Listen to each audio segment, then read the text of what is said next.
ಹೊರ ಜಗತ್ತಿಗೆ ನೋಡೋದಾದ್ರೆ ಚಾಲೆಂಜಿಂಗ್ ಸ್ಟಾರ್. ಬಟ್ ಈಗ ಸದ್ಯದ ಪರಿಸ್ಥಿತಿ ಏನಪ್ಪ, ದರ್ಶನ್ದು ಪೊಲೀಸ್ ಠಾಣೆಯೊಳಗೆ ನರಕಯಾತನೆಯನ್ನು ಅನುಭವಿಸ್ತಾ ಇದ್ದಾರಂತೆ, ಒದ್ದಾಡ್ತಾ ಇದ್ದಾರಂತೆ. ಈಗಾಗಲೇ 2 ದಿನ ಲಾಕಪ್ನಲ್ಲಿ ಕಳೆದಿದ್ದಾರೆ. ಇವತ್ತು 3ನೇ ದಿನ ಆರಂಭ ಆಗಿದೆ. ಇವತ್ತು 6 ದಿನ ಕೊಟ್ಟಿರೋದು, ಇನ್ನೂ 4 ದಿನ ಹಾಗೆ ಬಾಕಿ ಉಳಿದಿದೆ. ನನಗೂ ಕೊಲೆಗೂ ಸಂಬಂಧ ಇಲ್ಲ ಅಂತ ಇದ್ದಾರಂತೆ. ಟೆಕ್ನಿಕಲ್ ಎವಿಡೆನ್ಸ್ ಇದೆಯಲ್ಲ, CCTV ಇದೆಯಲ್ಲ, ಇವ್ರು ಎಷ್ಟು ಗಂಟೆಗೆ ಬಂದರು, ವಾಪಸ್ ಎಷ್ಟೊತ್ತಿಗೆ ಹೋದ್ರು, ಟೆನ್ಷನ್ನಲ್ಲಿ ಸಿಗರೇಟ್ ಕೇಳ್ತಾ ಇದ್ದಾರಂತೆ. ಅದಕ್ಕೆ ಆಫೀಸರ್ಸ್ಗಳು ಅನುಕೂಲ ಮಾಡಿಕೊಡ್ತಾ ಇದ್ದಾರೋ ಇಲ್ವೋ ಗೊತ್ತಿಲ್ಲ. ಮೇಲ್ನೋಟಕ್ಕೆ ಇಲ್ಲ ಅಂತಿದ್ದಾರೆ. ಕೇಳಿದ ಊಟ ತರಿಸ್ಕೊಟ್ಟಿದ್ದಾರೆ. ಮೊನ್ನೆ ರಾತ್ರಿ ಮತ್ತು ನಿನ್ನೆ ಬೆಳಗ್ಗೆಯೂ ಕೂಡ ಬಿರಿಯಾನಿ. ನಿನ್ನೆ ರಾತ್ರಿ ಏನೋ ಅನ್ನ ಸಾಂಬಾರಂತೆ. ಹಂಗಂದ್ಕೊಂಡು ನಂಗೆ ಕುಡಿಯೋಕೆ ತೀರಾ ಟೆನ್ಷನ್ ಆಗ್ತಿದೆ, ಸ್ಮೋಕ್ ಮಾಡೋಕ್ಕೆ ಸಿಗರೇಟ್ ಕೊಡಿ, ಕುಡಿಯೋಕ್ಕೆ ಎಣ್ಣೆ ಕೊಡಿ ಅಂದರೂ ಕೊಡ್ತಾರಾ, ಸಪ್ಲೈ ಮಾಡ್ತಾರಾ? ಈ ಸಂದರ್ಭದಲ್ಲಿ ಸದ್ಯಕ್ಕೆ ಮೇಲ್ನೋಟಕ್ಕೆ ಇಲ್ಲ ಅನ್ನೋದೇ ಮಾಹಿತಿ. ಕುಡಿಯೋ ಎಣ್ಣೆ ಬಹಳ ದೂರದ ಮಾತು ಬಿಡಿ, ಸಿಗರೇಟ್ ಕೇಳ್ತಾ ಇದ್ದಾರಂತೆ. ಒಂಥರ ಪೇಚಾಟಕ್ಕೆ ಸಿಕ್ಕಾಕೊಂಡಿದ್ದಾರೆ ದರ್ಶನ್, ಬಟ್ ಕೊಟ್ಟಿಲ್ವಂತೆ. ಫೈನ್. ಹೊರ ಜಗತ್ತಿಗೆ ಇಲ್ಲಿ ತನಕ ಚಾಲೆಂಜಿಂಗ್ ಸ್ಟಾರ್ ಅಂತಿದ್ದಂತಹ ದರ್ಶನ್ನ ಪರಿಸ್ಥಿತಿ ಇಲ್ಲಿಗೆ ಬಂದು ನಿಂತಿದೆ.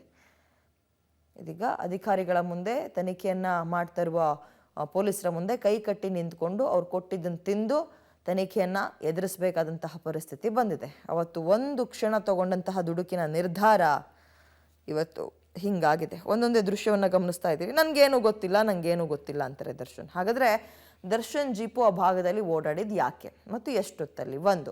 ದರ್ಶನ್ ಅವ್ರ ಜೀಪ್ ಓಡಾಡಿದ್ರು ಕೂಡ ದರ್ಶನ್ ಅದರಲ್ಲಿ ಇಲ್ಲ ಅನ್ನೋ ಹಂಗೂ ಇಲ್ಲ. ಅವ್ರ ಕಾರಿಂದ ಇಳಿದು, ಅಂದರೆ ಆ ಜೀಪಿಂದ ಇಳಿದು ನಡ್ಕೊಬಂದಿರೋದು ಕೂಡ ಇದೆ.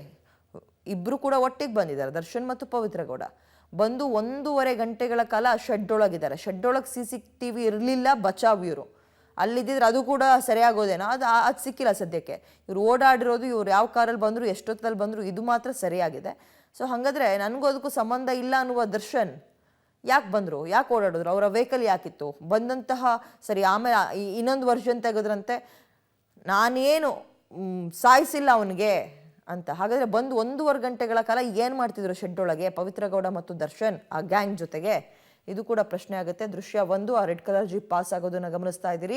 ದೃಶ್ಯ 2, ಅದು ಕೂಡ ವೆಹಿಕಲ್ ಹೇಗೆ ಮೂವಿಂಗ್, ಯಾವ ಭಾಗದಲ್ಲಿ ಹೋಗ್ತಾ ಇದೆ ಅಂತ. 3ನೇದು ಅಂದರೆ ಆ ವೆಹಿಕಲ್ ಯಾವ ಸರೌಂಡಿಂಗಲ್ಲಿ ಓಡಾಡಿದೆ ಆ ರೆಡ್ ಕಲರ್ ಜೀಪ್, ಅದರಲ್ಲೇ ಬಂದಿರೋದು ದರ್ಶನ್. ಅದನ್ನು ಸೀಸ್ ಮಾಡಿದ್ದಾರೆ ಈಗ ಆಲ್ರೆಡಿ ಆಫೀಸರ್ಸ್ಗಳು. ಮಗದೊಂದು ಕಡೆ ಮಧ್ಯದಲ್ಲಿ ನೋಡ್ತಾ ಇದ್ದೀರಿ. ನಿನ್ನೆ ತನಿಖೆಗೆ ಯಾವ ರೀತಿಯಾಗಿ ಒಂಥರ ಬೆಪ್ಪು ಮೋರೆ ಅಂತಾರಲ್ಲ, ಅದನ್ನು ಹಾಕ್ಕೊಂಡು ಆ ಕಡೆ ಈ ಕಡೆ ಪೊಲೀಸರ ನಡುವೆ ಕೂತ್ಕೊಂಡು ದರ್ಶನ್ ತನಿಖೆಗೆ ಸ್ಥಳ ಮಹಜರಿಗೆ ಹೋಗಿದ್ದಾರೆ ಅನ್ನೋದಕ್ಕೆ ಸಂಬಂಧಪಟ್ಟಂತೆ. ಓಕೆ, ದರ್ಶನ್ ಅರೆಸ್ಟ್ಗೆ ಸಂಬಂಧಪಟ್ಟಂತೆ ಎಲ್ಲ ರೀತಿಯ ಎವಿಡೆನ್ಸನ್ನು ಕಲೆ ಹಾಕೋಕ್ಕೆ ಪೊಲೀಸರು ಮುಂದಾಗಿದ್ದಾರೆ. ಆಮೇಲೆ ಇದು ನಿಜಕ್ಕೂ ಹೈ ವೋಲ್ಟೇಜ್ ಪ್ರಕರಣ. ಓಕೆ, ಇದೀಗ ಸಾಕ್ಷ್ಯ 1 ಅಂದರೆ ದೃಶ್ಯ 1, ದೃಶ್ಯ 2 ಅಂತ ನೋಡ್ತಾ ಇದ್ದೀರಿ. ಇಷ್ಟೊತ್ತು ನಾವು ದರ್ಶನ್ನ ಜೀಪು ಮತ್ತು ಸ್ಕಾರ್ಪಿಯೋ ಕಾರು ಎಲ್ಲೆಲ್ಲಿ ಮೂವಿಂಗಲ್ಲಿ ಇತ್ತು. ಸಾಕ್ಷ್ಯ 2 ಏನಪ್ಪ ಅಂದರೆ ಮೊಬೈಲ್ ಮತ್ತು CCTVಯ ದೃಶ್ಯ, ಅದನ್ನು ಪರಿಗಣನೆಗೆ ತಗೊಳ್ತಾರೆ. ಸಾಕ್ಷ್ಯ 3 RR ನಗರ ಮನೆ ಬಳಿ ಆರೋಪಿಗಳಿದ್ದಿದ್ದು.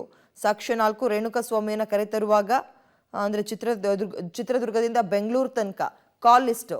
ಓಕೆ, ಇದೀಗ ಒಟ್ಟು ದರ್ಶನ್, ಪವಿತ್ರ ಗೌಡ ಸೇರಿದಂತೆ 13 ಜನ ಪೊಲೀಸ್ ಕಸ್ಟಡಿಯಲ್ಲಿದ್ದಾರೆ. ಅವರೆಲ್ಲ ಯಾರ್ಯಾರು ಅಂತ ಮತ್ತೊಮ್ಮೆ ನೋಡೋದಾದ್ರೆ, ಇದೀಗ ಹಲ್ಲೆಕೋರ ಕಾರ್ತಿಕ್ ಅಂತ 27 ವರ್ಷ, ಕಾರ್ತಿಕ್ ಅಲಿಯಾಸ್ ಕಪ್ಪೆ, ದರ್ಶನ್ ಅಭಿಮಾನಿ. ಈತನು ಕೂಡ ಇದೀಗ ಸೆರೆಮನೆ ವಾಸವನ್ನು ಅನುಭವಿಸುವಂತಾಗಿದೆ.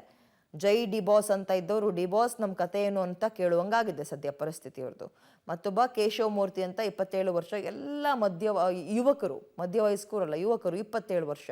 ಈತ ಕೂಡ ಹಲ್ಲೆ ಮಾಡಿರೋನಲ್ಲಿ ಒಬ್ಬ. ಕರ್ಕೊಬಂದು ರೇಣುಕಾಸ್ವಾಮಿಗೆ ಮುಖ ಮೂತಿ ನೋಡದೆ ಹೊಡೆದವರಲ್ಲಿ ಒಬ್ಬ. ನಿಖಿಲ್ ನಾಯಕ್ ಕೇವಲ 21 ವರ್ಷ, ಕೊಲೆಯ ಆರೋಪಿ. ಈತ ಕೂಡ ನಿಖಿಲ್ ನಾಯಕ್ ಅಂತ. ಈತನೂ ತನಿಖೆಯನ್ನು ಎದುರಿಸ್ತಾ ಇದ್ದಾನೆ. ಮಗದೊಂದು ಕಡೆ ಇವರ ತಂದೆ ತಾಯಿಗಳೋ ಅಂತ ಹೇಳ್ತಾ ಇದ್ದಾರೆ, ನನ್ನ ಮಗಂಗೂ ಇದಕ್ಕೂ ಸಂಬಂಧ ಇಲ್ಲ, ನನ್ನ ಮಗನ ನಾನು ಹಂಗೆ ಬೆಳೆಸೇ ಇಲ್ಲ. ಬಟ್ ಇಲ್ಲಿ ಆಗಿರೋದು ಏನು ಹಾಗಾದರೆ? ಅನ್ಯಾಯವಾಗಿ ಒಂದು ಜೀವ ಹೋಗಿದೆಯಲ್ಲ. 21 ವರ್ಷದ ನಿಖಿಲ್ ನಾಯಕ್ ಕೊಲೆ ಆರೋಪಿ. ಒಬ್ಬೊಬ್ಬರನ್ನೇ ನೋಡ್ತಾ ಇದ್ದೀರಿ. A1 ಆರೋಪಿ ಪವಿತ್ರ ಗೌಡ, A2 ಆರೋಪಿ ದರ್ಶನ್, ಅವ್ರ ಜೊತೆಗೆ ಉಳಿದಂಥವ್ರು ಇವರೆಲ್ಲ. ದರ್ಶನ್ಗೆ ಕಂಟಕ ಫಿಕ್ಸಾ? ಆಲ್ರೆಡಿ ಶುರುವಾಗಿದೆಯಲ್ಲ, ಇನ್ನೇನು ಫಿಕ್ಸಾ? ಸಾಕ್ಷ್ಯ 1 ದರ್ಶನ್ ಜೀಪ್, ಸ್ಕಾರ್ಪಿಯೋ ಕಾರು, ಇವೆಲ್ಲವೂ ಕೂಡ ಓಡಾಡಿರುವಂಥದ್ದು CCTVಯಲ್ಲಿ ಸರಿಯಾಗಿದೆ. ಈಗ ಅವನ ವಶಕ್ಕೆ ಕೂಡ ಪಡೆದುಕೊಂಡಿದ್ದಾರೆ. ಸಾಕ್ಷ್ಯ 2 ಮೊಬೈಲ್ ಮತ್ತು CCTV ದೃಶ್ಯ. ಮೊಬೈಲ್ ಏನಕ್ಕಪ್ಪ ಅಂತ ಹೇಳಿದ್ರೆ, ಕಾಲ್ ಲಿಸ್ಟ್ ಯಾವಾಗ ಎಷ್ಟೆಷ್ಟು ಗಂಟೆಗೆ ಯಾರ್ಯಾರ ಜೊತೆ ಮಾತಾಡಿದ್ದಾರೆ, ನಿರಂತರ ಸಂಪರ್ಕದಲ್ಲಿರಿದ್ದಾರೆ ಅಂತ. ಮೂರನೇದು CCTV ದೃಶ್ಯ.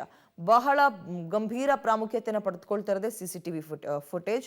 ಇವರು ಅದರಲ್ಲಿ ಇದ್ರ, ಯಾರ್ಯಾರು ಓಡಾಡಿದ್ರು, ಎಷ್ಟೊತ್ತಿಗೆ ಓಡಾಡಿದ್ರು ಅಂತ.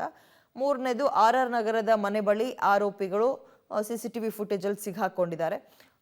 ಅವರು ಈಗ ಅಷ್ಟು ಜನರನ್ನು ವಶಕ್ಕೆ ಪಡೆದಿದ್ದಾರೆ ಪೊಲೀಸರು.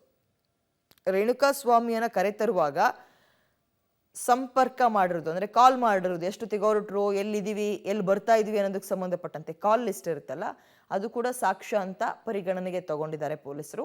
ಹಲ್ಲೆ ಮಾಡೋ ಮುನ್ನ ಪಾರ್ಟಿ ಮಾಡಿದಾರಂತೆ. ಗಾಡಿಗಳಲ್ಲಿ ಬಾಟಲ್ಗಳು ಕೂಡ ಸೀಸ್ ಆಗಿದೆ. ರೆಡ್ ಜೀಪು, ಸ್ಕಾರ್ಪಿಯೋ ಇದರಲ್ಲೆಲ್ಲ ಸ್ಕಾಚ್ ಬಾಟಲ್ಗಳು ಒಂದು ಸೀಸ್ ಆಗಿದೆ. ಕುಡ್ದು ಮೈಮೇಲೆ ಪ್ರಜ್ಞೆ ಇಲ್ದೇನೆ ಹಿಂಗಾಗಿರೋದು. ಮತ್ತು ಇವತ್ತು ಇಂಥ ಪರಿಸ್ಥಿತಿ ತಂದ್ಕೊಂಡಿರೋದೇ ಕುಡ್ದು. ಓಕೆ, ಹಲ್ಲೆ ಮಾಡೋ ಮುನ್ನ ಪಾರ್ಟಿಯನ್ನು ಮಾಡಿದ್ದಾರೆ. ಸಾಕ್ಷ್ಯ 5 ಇವೆಲ್ಲವನ್ನ ಕೂಡ ಪರಿಗಣನೆಗೆ ತಗೊಂಡು ಪೊಲೀಸರು ಇದೀಗ ತನಿಖೆಯನ್ನು ಮುಂದುವರಿಸ್ತಾ ಇದ್ದಾರೆ. ಇವತ್ತು ಕೂಡ ಕೆಲವು ಕಡೆ ಸ್ಪಾಟ್ ಮಹಜರನ್ನು ನಡೆಸ್ತಾರೆ. ನಂತರ ಇದೇ ರೀತಿಯಾಗಿ ಇನ್ನು 4 ದಿನಗಳ ಕಾಲ ಏನೇನು ಬೇಕು ಅವರಿಗೆ ಎವಿಡೆನ್ಸ್ಗಳನ್ನು ಕಲೆ ಹಾಕ್ತಾ ಹೋಗ್ತಾರೆ.